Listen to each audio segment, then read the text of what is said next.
One small sign your body is slowing down after 75. It's not always pain.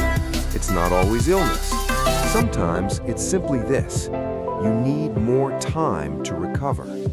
First, after a busy day, your energy doesn't bounce back like it used to. Second, a short walk may require a longer rest. Third, even small tasks feel slightly heavier.